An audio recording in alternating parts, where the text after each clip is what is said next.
I thought we'd do a little update on how I work on various projects. Sometimes it's my little scooter, Buddy 125, or sometimes it's my van, which has a catalytic converter and fuel injection, nice big tires, and ultra soft suspension. I know a lot of people hate portrait mode, but it's kind of good because it gives you the perspective of what I'm doing here. But we'll go over to regular mode now. So we have a BendPak lift. As you can see, I have two of them. But the BendPak lift can also become a really nice motorcycle rack. So, and you can do it really cheap. We have there is a 2x12 with a hole drilled in the rack and threaded. That's a 1/2 inch coarse thread bolt, 3/4 inch head, and a piece of 2x6 on the front, screwed and welded, or not welded, screwed and to the 2x12, and then a couple of motorcycle tie downs to support it. Okay, so now we lower the motorcycle stand.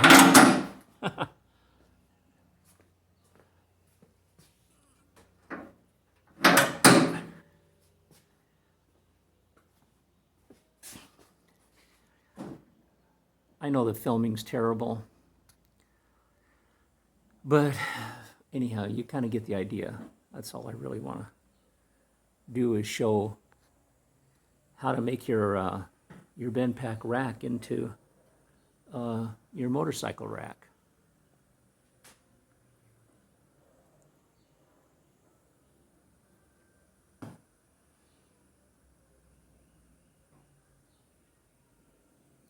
Okay, pretty soon we'll get it down to about the right working level.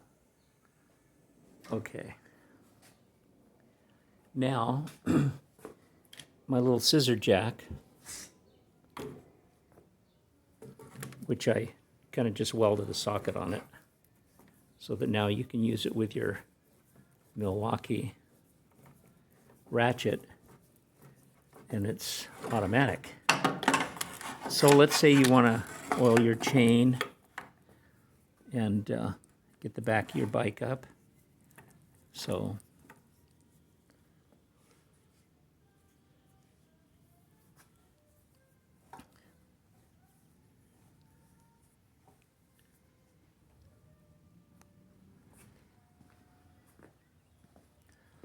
let's come over here and get a ratchet.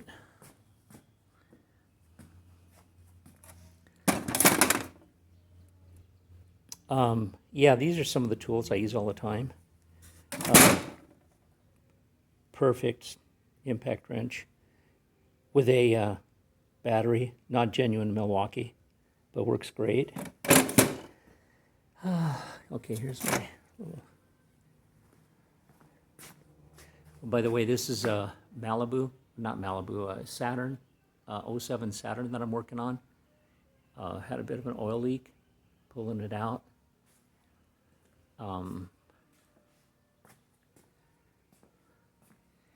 With my crane setup, which is a couple of pieces of Schedule 80 pipe, and as you can see on the top there,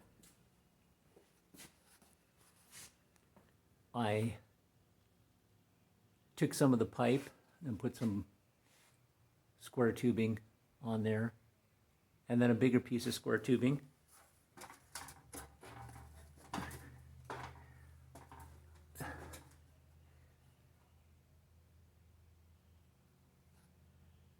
I know that light's going to mess this up, but you can see how it supports the come along. Then I slide that back and forth, and the come along holds the engine up. You can see the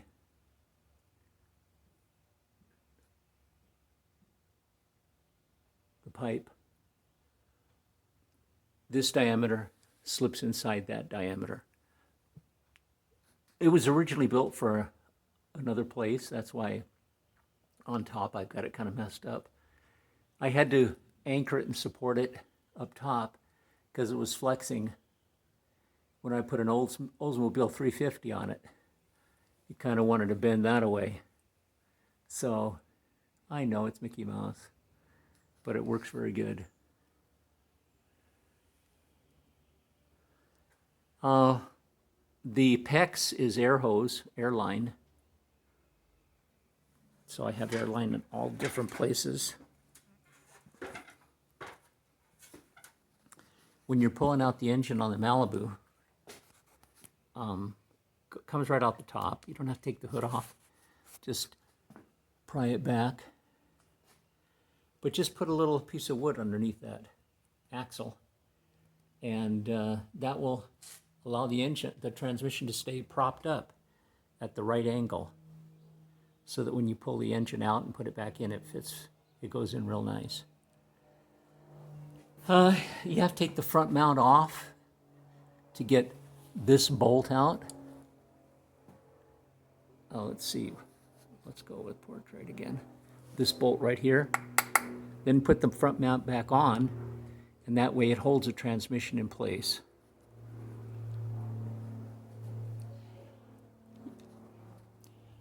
You have to disconnect this back catalytic converter assembly, and then the front one comes out.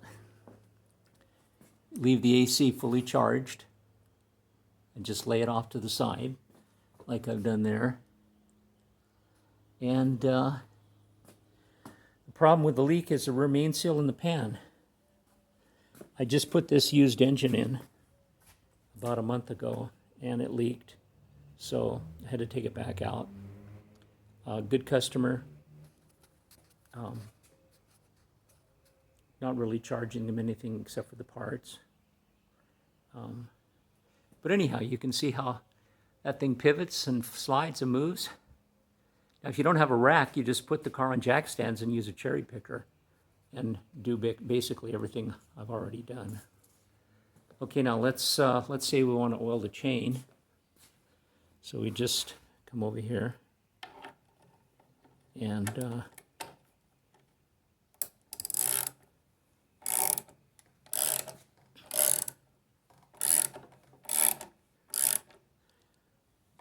let's see if it'll lift it without.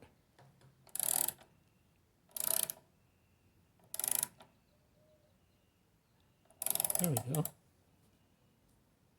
And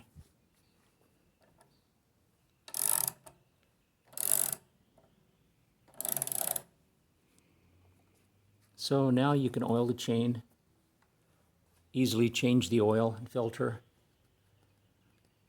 torque any of the bolts that you're working on, and you now have your bend pack has now become your friend for your motorcycle.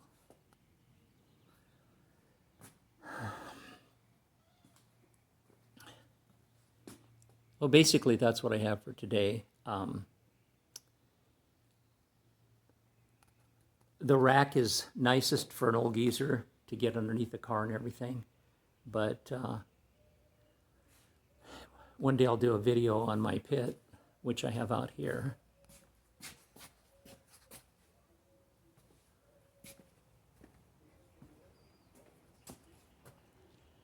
And also I have another one of those cranes out here, just in case I have to. I sometimes pull engines out on the pit. It's like a third workstation. But it's a lot more going up and down stairs into the pit, and it's a lot more energy using.